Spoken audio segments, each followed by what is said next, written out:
Okay, I have two very special people sitting right in front of me, and I'm doing our very first Mom of the Month within our group. And it was just so loud and clear who my first mom should be. We have Kate here and her son Steven, and they've both agreed to share their journey with us from each one's perspective. And I met Kate during one of my workshops, and quickly, as it tends to go, I get really connected and on a personal level with the moms who attend the workshop, and she was one of them. And I really wanted to start with featuring her because her son is older. And I know a lot of the kids or a lot of the moms in the group have really little ones. So I thought you could offer just such a unique perspective, and we are blessed to have Stephen, who is ready and willing to share his story too. So I have chills already, and I think we should just jump right in and start with Stephen. Okay. Okay. Let's see you think.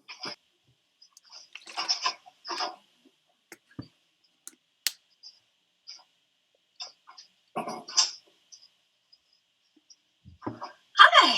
Oh my gosh. He's everything. He's pretty amazing, isn't he? He is so amazing. I have chills up. You can probably see him up and down my whole body. He is just so special. And I told him just now that,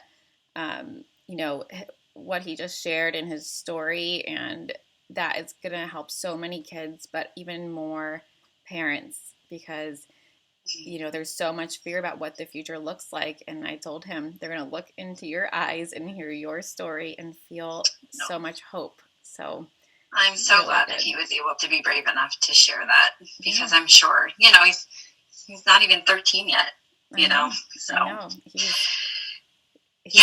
I can't wait. Were you thank listening? You for giving him that opportunity, because I think it's going to help him grow in his journey as well, and he's going to remember this. Yeah, and he, the theme he kept coming back to was educating, and spreading awareness. So I think that he has a place in this community to do that, if that's where his passion is. So yeah, I hope he keeps going with that. I hope as he gets older, and in high school and in college, that he finds a place for that, and maybe even get involved with the Stuttering Foundation, and goes to the conferences and shares his story. Absolutely. I think it would really help a lot, and has helped him with specific situations with students in school, and even with us. I think it's helped him.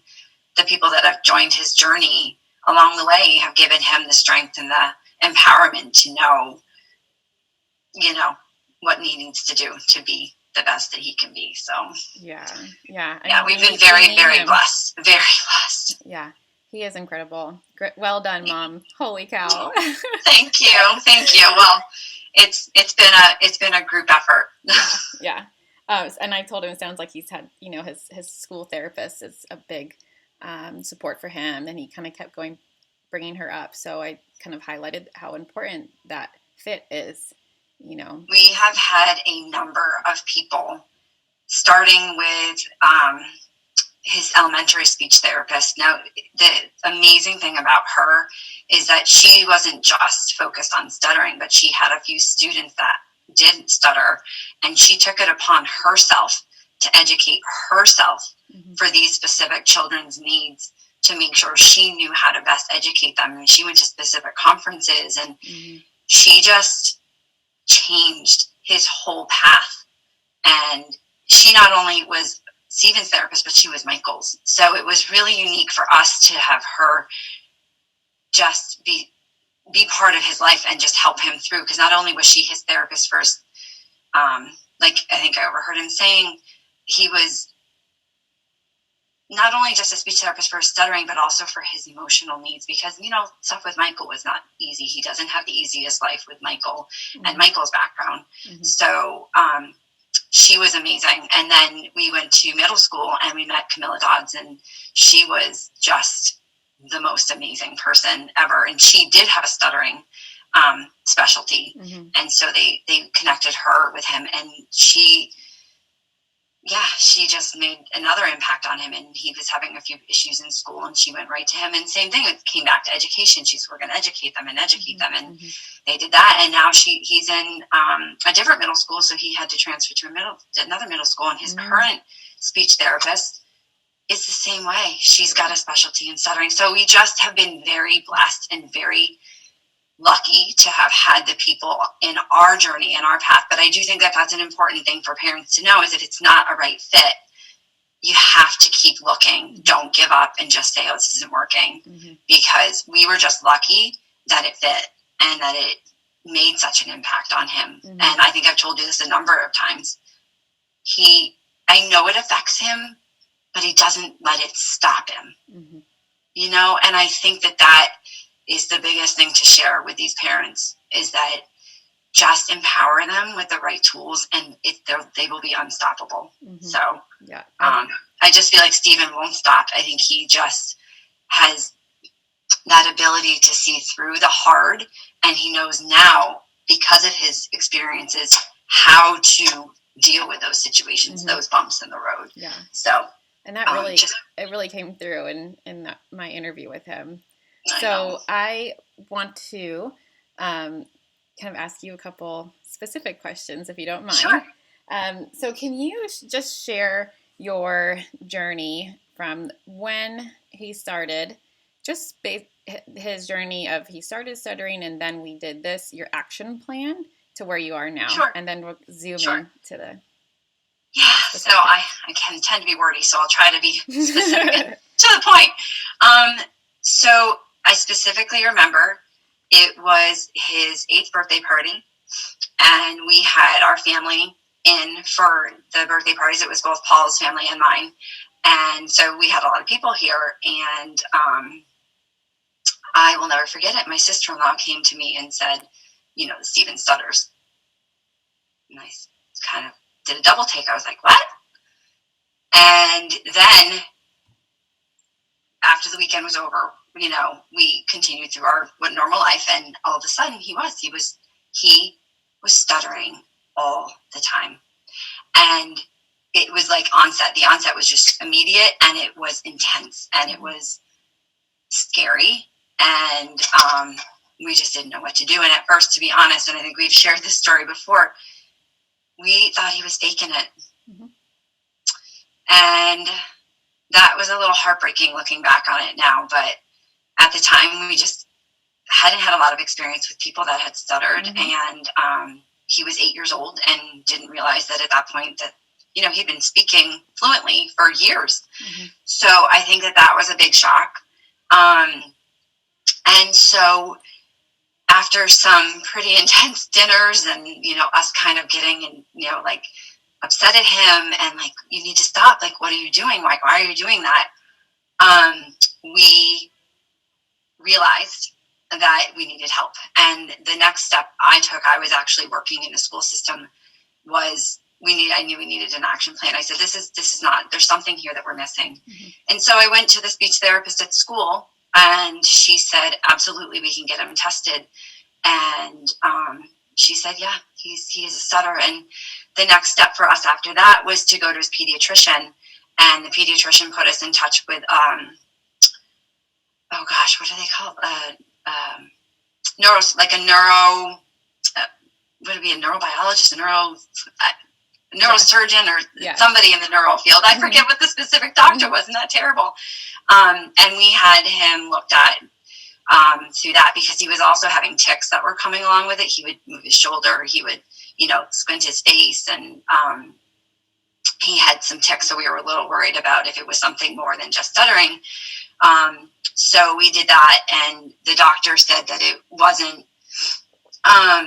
he definitely has a stutter, and that it wasn't as intense as, you know, other stutterers, but to seek out speech therapy. And if you needed to, you could get outside therapy as well. And so that's what we did. We got him a speech IEP at school, and that's kind of where it started. So, you know, we were just so thankful that, like, we felt really sad about how we approached it, But I think, again, if that education piece, I just don't think it's enough out there. And unless you're in the middle of it, you don't seek it. And I just think that is super duper important, is to try to educate anybody and everybody that you can, even at the parent level. Yeah. And I've worked with several families who that was their initial reaction. It's human. It's a human reaction. And if you've never heard a person who stuttered and you have only known your child to be fluent, when the sudden onset is really jarring. And I know, it's a big source of guilt for a lot of parents that I work with. But I always remind them. But you do have to give yourself grace. I think we have given ourselves that grace and said we didn't know. Right. And it doesn't make it right. It doesn't make it okay. Right. But you do have to just move on, and you have to just make sure you're just doing the right thing going forward. Right. So. And I remind them that was a blip, maybe one comment, maybe a couple dinner conversations that you were in that space. And that is like a blip on the radar for, okay, the rest from then on, you've been the most supportive and you've done all this. And that's what they remember. When I asked Stephen when it first started happening, what do you remember? He did not say that, Well, thank goodness, because it was not really that pretty. Yeah. Well, it just goes to show that, a couple of days of that kind of questioning and versus several years of support, the support is what stands out, and that's what comes through. And I remind parents of that. But thank you for sharing, because you're definitely not the first parent that I've worked with that really holds a ton of guilt on their initial reaction. So, and look at him now. I know. The next thing I would love if you could do is kind of take us through your emotional journey. So you took us through the steps and the action. And if you could kind of go back to the beginning, and you said it was really scary. What were your biggest fears? And then take us to where you are now. What was your aha? Like, how did you, where was the shift? So obviously it was unfamiliar and it was scary in the beginning. I think the biggest fear we had, and probably I'd say my husband would say this about himself as well, is that as confident as Stephen is about his being successful and moving forward and the things and the people that we've seen be successful, I think our biggest fear still is it going to interfere at any point in his life, specifically job related. I think right now our fears of school are dissipated. I'm not worried about him in school. I'm not worried about him being picked on. I'm not worried about him not being able to overcome that. I think our fear as parents now is the next step, is how's that going to look when he goes for an interview? How is that going to be perceived? Are people going to be educated enough at that level to, I guess I wouldn't say see past it, but just not make it not a thing. Right. Because I do think that there's a level of uncomfortableness with it. And I pray that they see Stephen for Stephen, and Stephen being unique, and he is extremely smart, and he is going to do great and amazing things. But it's just, I think that is still a fear of ours. And I don't know why. I can't explain why I feel that way. And no one has made me feel that way. I think Paul being in the field that he is in, he's in the scientific field. I just think that he's seen enough that he just worries. Mm-hmm. And I don't want to put that and shed that on parents, but I think it is definitely something that is a concern of ours. Mm-hmm. Is there enough education out there? Is he going to be strong enough when he goes for that interview and says, I just want to let you know I do stutter, but you know what I mean? Like, and just have the right words to be able to say, I am who I am. I know what I'm talking about. And that's the comfort I have. I see him sitting in front of them and just showing his thing and not letting it stop him. Mm-hmm. I'm just afraid of how the other person's going to be. Mm-hmm. I'm not afraid of how Stephen will deal with it. I'm afraid of how the other people, uneducated, will deal with it. So it sounds like the fear just changes over time for you. Yeah, I would definitely say absolutely. Yeah. I think now that we've been through the initial, like, how's it going to be in school? How's the kids going to perceive him? How's he going to deal with bullying? How is he going to deal with kids, saying, well, why do you talk like that? And that went away pretty quickly. But that also is the way Stephen has been educated and how Stephen perceives himself, which we are very blessed. He's very confident, and he doesn't, I know it does bother him, but he doesn't let it stop him. Mm-hmm. Yep. So, and like I said, I don't think once he even gets into the workforce that it's going to stop him. But if I had to pick a fear, it's just a worry. Mm-hmm. It's not really a fear. It's more of a worry. Just how's it going to be perceived? And so I was going to ask, so now you say, I don't worry about that anymore. I don't worry about that anymore. And is it just because it's happened and you've seen it and he's fine that makes you know that I'm not worried about that anymore?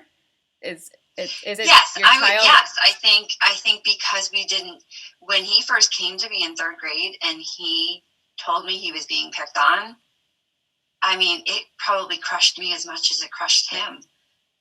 So tell us about that moment. That's a huge fear for parents. So right. Can you? So, and obviously I knew the child, I knew the parent, and that was a little uncomfortable. But because of the support and the way the school system dealt with it, they kind of kept me out of the picture. So from a parent's perspective, I mostly listened, and I didn't project my concern or my fear onto Stephen. I think that's a really important thing to remember is mm-hmm. not to minimize how they're feeling, but definitely to hold back how you're feeling and just support them and say, this is what we could do. And I think that, we need to talk to the speech therapist and why don't we get them involved, and mm-hmm. just having a path, knowing that there is help out there, that you can have the child talk to the speech therapist. I think, and that was really what solved the problem mm-hmm. is Stephen brought the child out in the hallway mm-hmm. and educated him. And it went away. Has it happened since? Absolutely. But he's confident. And because he knows how to deal with it, it obviously bothers me mm-hmm. that people are still doing it. But because it's not stopping him or affecting him or upsetting him, I think that, like you said, that it does go away. Mm-hmm. It just goes away because you've dealt with it. You've been through it, and you know that he's going to be okay. Mm-hmm. And that he has those strategies, and that he is confident. Mm-hmm. And like I think I've told you before, he says, it doesn't bother me, Mom. Mm-hmm. If it bothers people, too bad. Yeah. It's their issue, not mine. Yeah. So, and I think that that's an important message too, is to remember your child's uniqueness doesn't need to, it doesn't need to be a bad thing. It's a good thing. Mm-hmm. It's a wonderful thing. Mm-hmm. And to embrace their uniqueness. Mm-hmm. And I think I remember sharing with you the story about him, and just this year in his gifted class, they had to share a uniqueness about themselves. And he goes, my uniqueness is that I stutter. And he shared that in front of an entire class of kids he didn't even know. Mm-hmm. So with tears in my eyes, he's like, why are you crying, Mom? And it's just so hard for him to realize how proud we are of him overcoming something that was very challenging for him when he first found out he stuttered. Mm-hmm. It doesn't have to be a sad thing. It doesn't have to be something that you worry about every day. It's just finding the right people in your path and supporting your child and giving them what they need and listening to them. I think that's another point that needs to be made, is listening to their needs and not projecting your fears on them. Mm-hmm. Because I think us listening to Stephen saying, I don't need that, Mom, or I don't want to talk about it, or, he's open to talking about it. And I've gotten better I know that I've talked to you about this a lot too. Talking to Stephen about his stuttering used to be really hard for me because he would really just not want to talk about it because to him, it wasn't a big deal. Mm-hmm. But now that I can share with him, like, I just noticed this week you had some really smooth speech. How are you feeling about your week and how you're stuttering? And it's just, pretty good this week, Mom. Or, I feel like really tired this week and it's really been kind of bumpy, but I'm okay. Mm-hmm. Just keeping it as normal as you possibly can. I think you just put a nice, beautiful video out about that. And I think it is hard in the beginning. You just have to kind of be real about it and not make it awkward. Mm-hmm. and that's hard in the beginning, but Yeah. he helps me too. You know, if he doesn't want to talk about it, no, I don't really want to talk about that right now, Mom. I'm like, okay. Mm-hmm. Maybe he's having a harder week. Maybe he's just, I don't know. So, Yeah. but not to make it awkward. Yeah. And what I see more often than not is, try to edit that out. Sorry, I don't know how to turn those off. Okay. So what I see more often than not is that the parents are healed and with each success that they see their child experience. Absolutely. You know, so the Absolutely. child is really leading the way for a lot of parents, and you know, we are riding the coattails. You know, so we fall, their ups make us feel okay. Wow, I feel better about stuttering. I feel better about the future. And their downs, they kind of, you know, we feel those just as much. So it's beautiful in that, you know, we talk about the stuttering iceberg, you know, where a parent, and I always say, like, you know, it's really depicting a person who stutters journey, right? Where the top, the tip of the iceberg that everybody sees is the actual stuttering that they allow us to hear. But everything, you know, sometimes that bottom of the iceberg is just more of a burden, and that's where that, you know, the avoidance and everything it takes from them to, you know, make that top smaller, or the, you know, the feelings of shame and embarrassment and fear. And I often tell parents, like, we are the bottom so much more than the child in some cases. And that's for me, the best case scenario is when, you know, that the child, he's just like, relax, we're good. He has that confidence and resilience. And so it's great when the child has that, because they're kind of leading the way, right? I remember the most impactful stuttering presentation I saw was of a gentleman actually talking about his shame and his path, and how coming out and talking about it was the best thing that ever helped him. And his advice at the very end was, talk to your child. Talk to them about it. Don't make it a thing. Just talk to them about how they're feeling about it.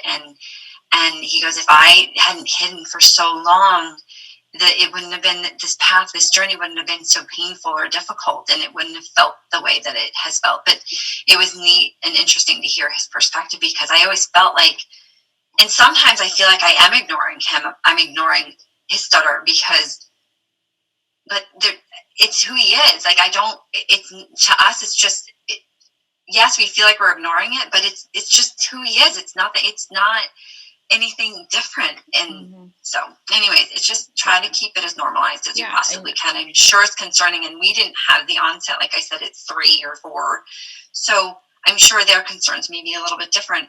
But at the same time, if you think about it, I mean, for him to have been fluent for 8 years of his life, and then boom, like everybody's path is different. Every stutter is different and unique, but the feelings, I would say, were probably about the same, the fears and the worries and the concerns. But given the right supports, and I just want to make sure I make this point, finding people like you, Kelly, is going to be super duper. I wish I had found you 5 years ago. I mean, it was so hard, so hard. The therapists were great, but they weren't there all the time. And I didn't know many other parents that had children that stutter. So it's just, you felt alone. So don't go it alone is, I guess, the message I want to pass on. Don't go it alone. There's people out there to help you and to support you, because it is hard. And sometimes you just need to talk about it and vent about it and feel sad about it. And then you do feel better.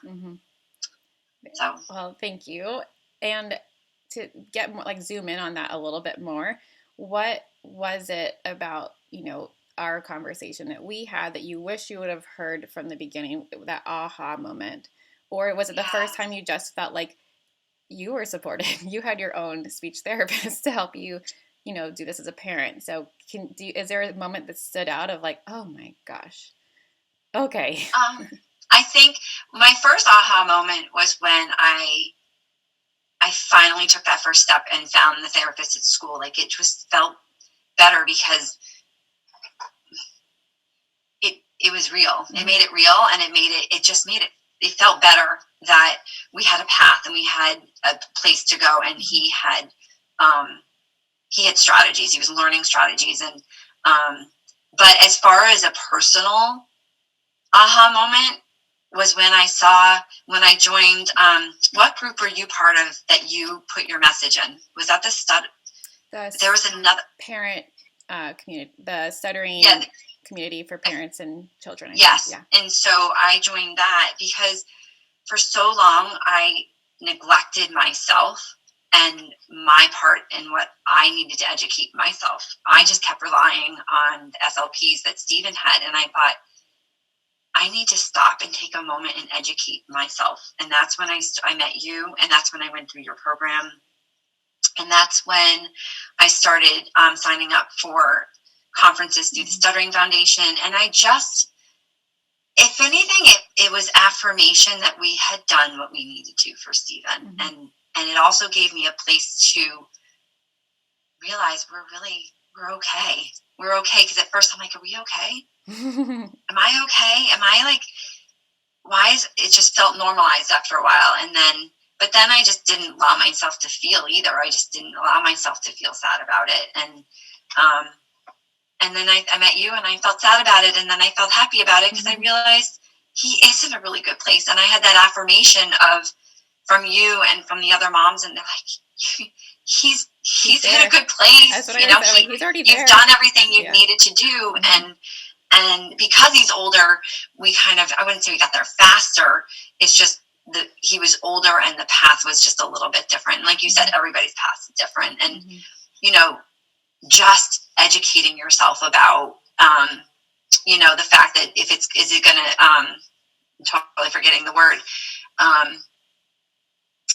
when it goes away, like sometimes that hope of wanting it to go away for some people. Yeah. Recovery. Some people call it recovery. Right. And I think that, I forget which conference it was, but I think I realized at that point that he probably wouldn't. And it was just, I think acceptance was a really powerful part of my aha moment was, it's okay if he stutters for the rest of his life. It's okay. And he's going to be fine because he has the tools and he has the confidence and he's empowered himself through us, through therapy, through being who he is, just being Stephen. Yeah. So. And I wanted to you said the word confidence, and that's kind of where I wanted to go. His situation is unique in that it's for a lot of parents, it's a very jarring moment when they wake up, and their child can't get a word out. But a lot of times they're really young, which is it's good thing in some way because it allows us to really, dial up the confidence and build resilience. And these are skills that can be taught and cultivated. But Absolutely. he was already that, right? You weren't, so you weren't as purposeful as I kind of can coach parents and help them to see, like, these are things you can do to build resilience. And this is an area that we need to, like, really work out, because if he does not stop stuttering, we still need him to continue to be, and that takes confidence and resilience and a trust in their self. And so it might be a harder question for you to ask.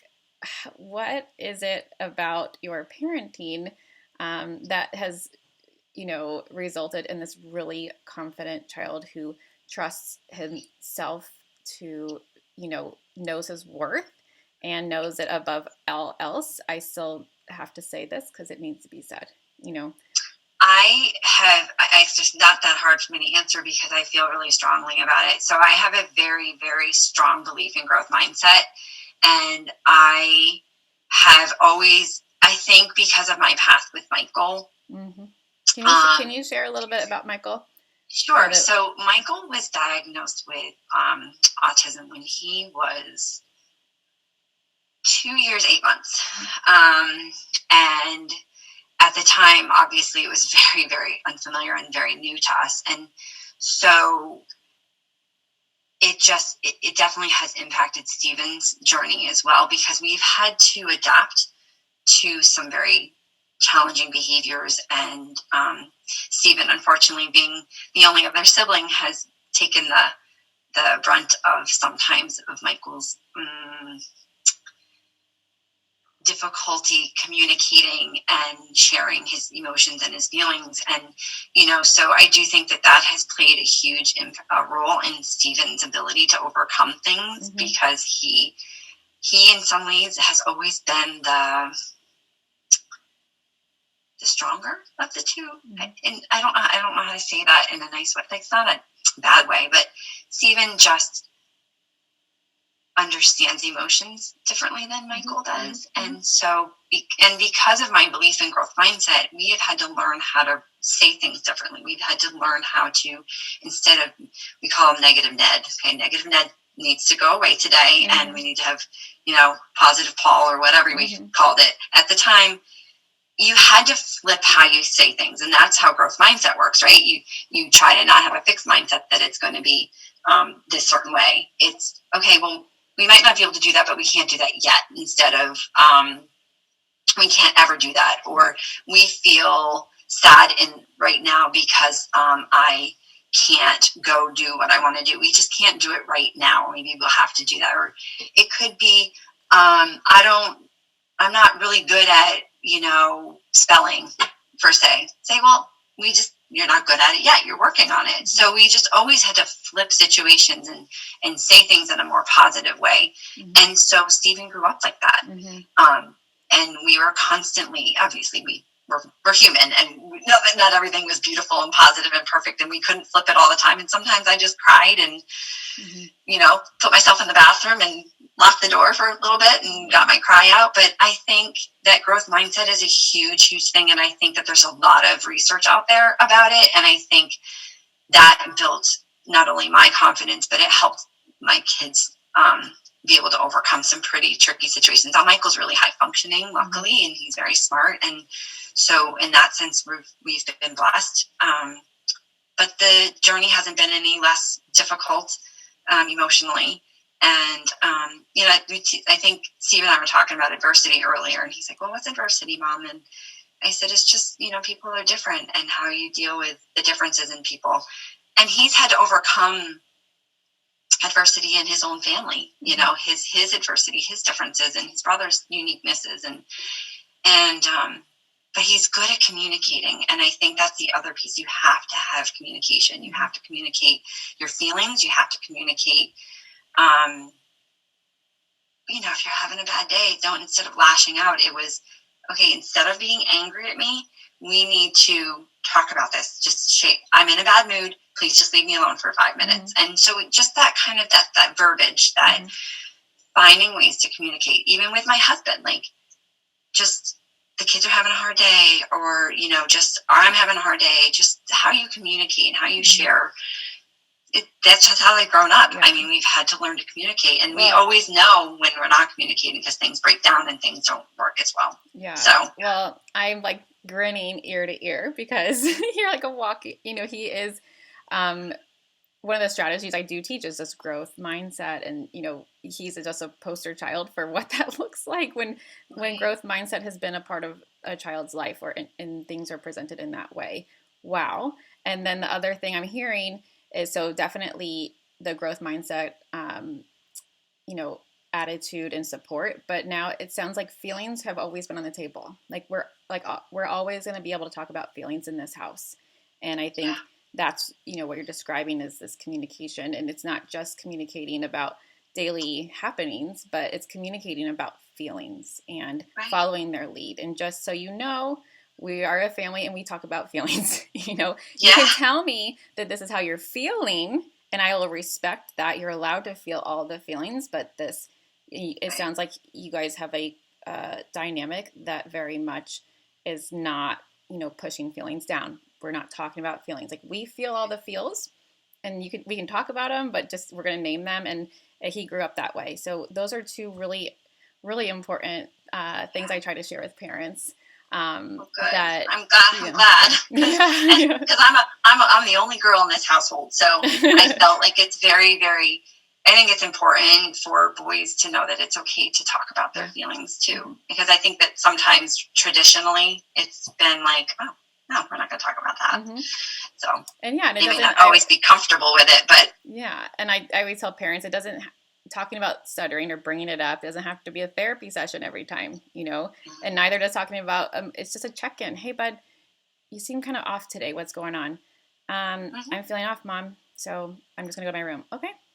It doesn't Yeah. have to be more than that. It doesn't have to be like pillow talk, like, why, what are and I think the other thing that follow, we installed in is that we use their bedrooms a lot mm-hmm. for like a safe place. Mm-hmm. And, if they're having a bad day, a timeout in their room wasn't a negative thing. We definitely had a negative timeout spot in our house too, but like you were bad. Mm-hmm. But like their bedrooms were always a safe place. It's, you need to go squeeze your pillow, or you need to go, hold your special stuffy, or you need to go read a book, or you need to go listen to music. Music is another really big piece in our house. Mm-hmm. Steven's been playing the violin now for 4 years, I think, mm-hmm. and he just loves it, and he can get lost in his music. Mm-hmm. And same with Michael. I think pandemic was a huge thing. They would, a number of times, they would just go and play their instruments. So I would definitely say that for just music was huge in his life, and it definitely is a place that he'll listen to classical music. He gets lost in that as well. So I think finding the things that they love that make them feel good, especially for those days that are really hard and really bad,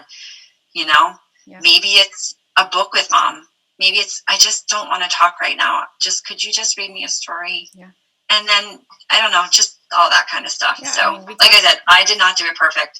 It was not always pretty in our house, but those are the strategies that we have stayed strong with, and we're starting to reap the benefits from them. Yeah. And just stay strong, stick it out, because some of those hard days you just want to give in, but don't give into it. Just, what did you do on the hard days? How did you get through that?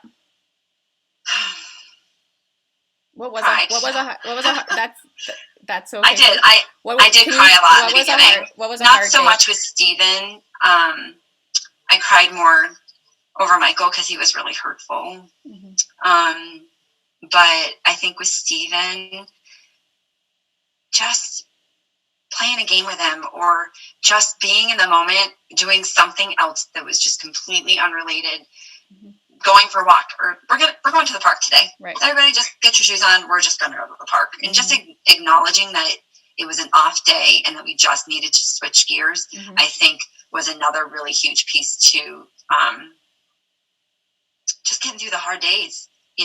Change your routine. If you have plans to go to the grocery store, well, guess what? It's not one of those days. We're just going to have to put that off. Mm-hmm. We're just going to go to the park, or we're going to go get a Rita's, or we're going to go and see a friend, or just, reaching out to your friends on the hard days was a huge thing. Mm-hmm. Calling my mom, my mm-hmm. sister. I think having a support system is incredibly important. I never needed a therapist outside of anything, because I just reached out. I have a great network of friends. My parents have been always super supportive and understanding. So having that network is so, so, so important. Yeah. It's just helped. I think that on the hardest of the hard days, I literally would probably go into my bedroom and cry and call my mom or my sister or whoever was willing to listen to me. And then just, you get it out, and then you just pick up the pieces and you just moved on, mm-hmm. because feeling sorry for yourself was just not an option. Mm-hmm. So. Well, it sounds like you allowed the space for you, you are allowed to feel sorry for yourself, but it can't, you have to make a space for that. Allow it, yeah. Feel all the feeling, the same things where, our kids are experiencing, feel it all. And once you get it all out, then it's like, okay, next right. Step. And there are days that I've said to my kids, I'm just having a sad day. Mm-hmm. And sometimes you can't explain why, mm-hmm. because they would definitely ask, why, Mommy? Like, I don't know why. Maybe mm-hmm. I'm missing my Mimi today, or maybe I'm missing my sister, because none of my family, I have no family close by. My mm-hmm. closest family is an hour and a half away. Mm-hmm. So we don't have that network. We just have our closest friends. Mm-hmm. So our therapist became really important in our life. And mm-hmm. I don't know, it's just having a good support system, knowing when to give yourself grace, and knowing when it's just, you got to switch gears sometimes. Mm-hmm. But like I said, we did not do it perfectly. It was not always perfect. And even though I do have a growth mindset, there were definitely days I wasn't using that growth mindset, and because you just sometimes can't. That's where the grace comes in. Our favorite word together. Yeah. You got to give the grace. Yeah. A couple more questions. Sure. So we talk a lot about making changes to the environment and using strategies ourselves as parents. I've heard several already that you share that wouldn't typically be thought of as traditional tools. But for instance, finding, strategies for Stephen that allowed him to cope, right? So music, like that's a strategy. Like that's you supporting him and helping him uh, deal with his emotions and giving him the tools. So your tool was to kind of support that emotional piece. Can you think of more? Did you make any changes to the environment along the way, even ones that weren't super helpful and ones that are, so, the more traditional, like slowing your rate of speech, having that one-on-one time with him, putting pauses in. So did you explore any of those? I think that's when I wished I had met you. We didn't do any of that. We didn't know. We did know not to tell him to stop and slow down. Like we knew all the pitfalls. Like don't tell them to say it again. Don't tell them to slow down. Don't tell them, like, we learned that pretty early on, but we didn't know to slow our speech. We didn't know to read to him and play games and that back and forth. We didn't know that. Did you pick up on any trends that affected his stuttering positively or negatively? Yes, definitely when he was tired. Mm-hmm. If he was tired, we just knew it was going to be a day that was going to be harder for him. Mm-hmm. And on those days, we didn't really do anything different. We just tried to lay off a little bit. Like for example, if it was a day we just knew he had soccer and maybe had a violin practice and he had a tough day in school or had a lot of homework, we didn't just like bombard him with like, did you get your homework done? We just knew to kind of like just let him decompress with a book or, go play a little bit of video games or to reach out to a friend and just do something relaxing or go take a bike ride or, I know he mentioned to you at one point, exercise. Exercise has been a huge piece to his release. Mm-hmm. But when he's tired, when he's stressed, mm-hmm. those are two really, really, really big triggers for him. But we didn't know on those days to maybe slow our speech down. I speak about 1,000 miles a minute. And I wish we had known that. I do think that probably would have helped him. Obviously, the speech therapist was giving him the tools and he picked up on them really quickly. So he picked and chose the ones that he wanted. And I think the other piece that was hard for me is I wanted him to do it perfectly. I get my little book home and he was supposed to do all this little speech homework. Well, he wouldn't do the speech homework because I didn't get the book or I ever have to ask to get the book. And then we didn't do it. And that was the perfection part of us on that side of it. But he had such control over what he knew worked for him. He didn't want to do the speech homework. He didn't want to practice strategies that he didn't like. He would say, "This isn't helpful to me, Mom." And that's that listening piece to your child. And it was hard because I'm such a rule follower and I just wanted to do everything right and everything perfect. And what I realized, there is no perfect in this journey. Like, you just have to take some advice. Sometimes you heed it and sometimes you don't. And I remember when I first met you, this is kind of a funny story. So you talked a lot about slowing down and like playing games, and he's like, "What are you doing?" He was on to you. I think I told you this story. But it did help. And I said, "I'm just trying something out here. Just humor me." And he did. He humored me. And I did notice that it did help him. But then after a while, I was like, "All right, I'm on to you, Mom. I totally get it. Please stop. Just stop." Yeah. All right. And again, that was another example of like listening to him and his journey. But the tradition, like you said, like back to the traditional things, like we didn't really. The only traditional thing we did was to give him speech therapy. I mean, that's you weren't intentional about it, but I'm already hearing that you were, right? So a strategy that I help parents, kind of put into place is on kind of done days or weeks where it's really hectic and busy, reducing the pace of life, right? You were doing that intuitively. You just didn't know that it was like an actual strategy, but it absolutely helped him to be attuned to, he's stuttering more. Holy cow, we are jam-packed today. Let's make an adjustment to the environment that's going to be helpful for him. So, and parents are doing that all the time. And my favorite part of the job is to be like, you're doing it already. Let's just do it more, or, recognize that this is something that is helpful. So, And a shout out to your class. I think that when the class that you first put together, we went through it for the first time together with.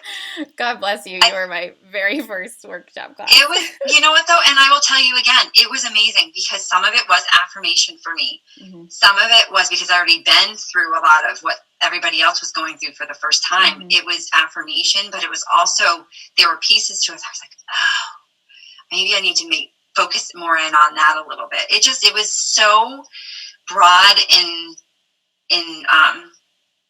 I forget the word I'm thinking of. It just helped me look at the whole picture, mm-hmm. and like then all the little pieces and go, okay, I did that really well.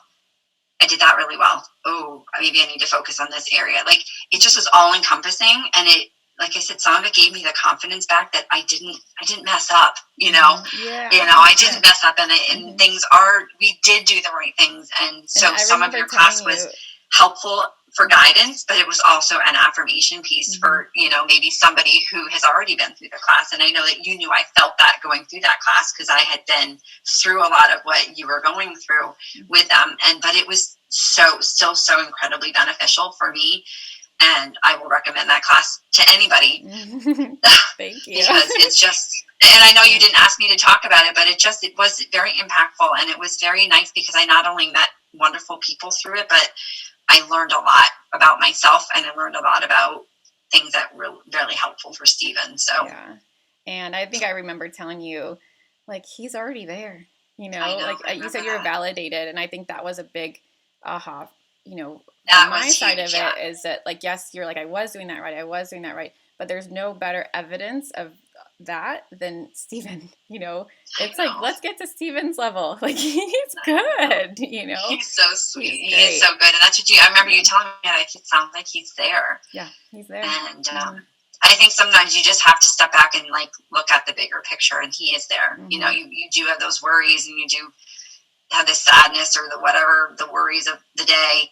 But in the big picture, they're good. Yeah. They're good, and they're going to be just fine. And every success and win that they have, it's like they give that to us as parents, and that's totally normal, and that's ideal, it's the ones that are hiding and have this shame, and they're not maybe stuttering, and it's not a big deal on the surface, so it's not a big deal to the parent, but what is the impact on their life? How much are they not enjoying communication, or what are the lengths that they're going through to hide their stuttering, not showing up for the first day of class, all of those things. And I think you shared so much knowledge and experience with us today, but I think what I would love parents to hear the most is that you were open with him and supportive, and it's always just been something that's on the table to talk about, and you follow his lead is what I love, and really important. And I'm not sure if you heard our interview, but he spoke to that too, just saying, like, sometimes it's too much, or that strategy doesn't work. And a lot of parents get hung up on how come they can be so fluent in speech when they're using their strategies and not when they're out of speech, and they can't reconcile. Like, why would you not want to be more fluent, and not understanding what it takes, the kind of mental effort to be fluent. And the kids, when they're home, it's like, I kind of liken it to, like, if you go to work and you're in a business suit and heels and your bra, and you just go home, you're like, ugh, I just want to take it all off. Like, I just have pajamas on. Yeah. And for them, that means stuttering with the people they feel safe to stutter around. So I'm really glad that you brought that piece up too. I think it's amazing that you just brought that up too, because we just had that conversation with my husband. He said, it seems like it's increased. And I said, but listen, he's on vacation. And I said, I guarantee you at school, he doesn't as much. Mm-hmm. This is a safe place. Mm-hmm. It's where he can just do his thing and just be relaxed. And they need that place. Mm-hmm. So absolutely. Well, Yeah. my last question was what advice would you give parents, but I feel like this was a workshop on what parents need to hear, and I just appreciate your time and our friendship really, and the gift that Absolutely. I think that this conversation is going to give a lot of parents around the world. Well, So, I thank you so much for giving me the opportunity to share our journey and to, help us on our journey. And because you have been a huge help and a huge, wonderful piece to this, putting all of our pieces together and kind of growing in our little world over here. And I'm happy to help anybody that wants to talk. I'm always here. I think it would be wonderful to be an advocate for anybody that needs it. Like I said, I'm not perfect, but I certainly could listen and share as much as I can. and relate, yeah. Yeah. Well, thanks, Kate.